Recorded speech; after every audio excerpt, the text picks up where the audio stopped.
being in wilderness as an artist and being able to paint not only the creatures that live out here, but the actual scenery, and to be part of it, one realizes that gifts such as that are very precious, and if one can use them not necessarily just to enrich yourself, but to bring an awareness to others, bring joy and pleasure to them, and have art work for you in the sense of what I've done over 30 years is to use art to raise funds to create even a better awareness of wild country and wild creatures.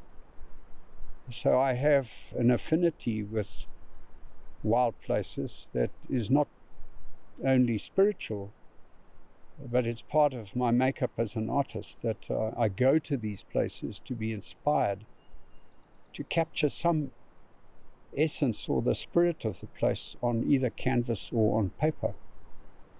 I'm not sure how else I could describe it.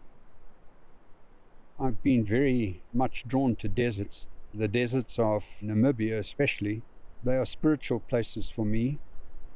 I feel I have a oneness with them, and I'm able to paint them in a very intense, I guess, spiritual sort of way that for me, they reflect some part of, I guess one could say, one's own soul.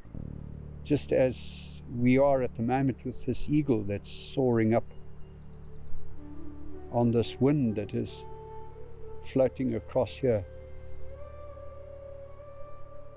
And it reminds me of the black eagle, which is the supreme raptor of the Waterberg Mountains, and in legend has it that it's the spirit of the chief Mapela, a petty chief, that through the black eagle is the guardian of the ramparts and the mountain fastness of the Waterberg. And it's those aspects of that bird that lives out here and is part of the whole cycle of what's going on here.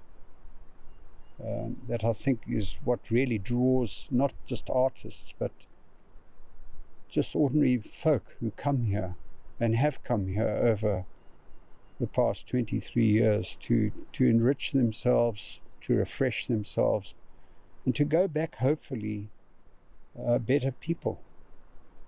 Better in the sense that we can't all live in the wilderness.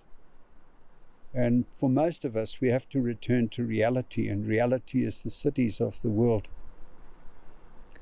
But if that certain knowledge remains, that those places do exist and I can go back at some time in the future, that I think is what is very special about a place such as the Waterberg Mountains in particular, and what it means for so many people, and so many elements of its biodiversity. And I guess in many respects the reasons for ultimately conserving it.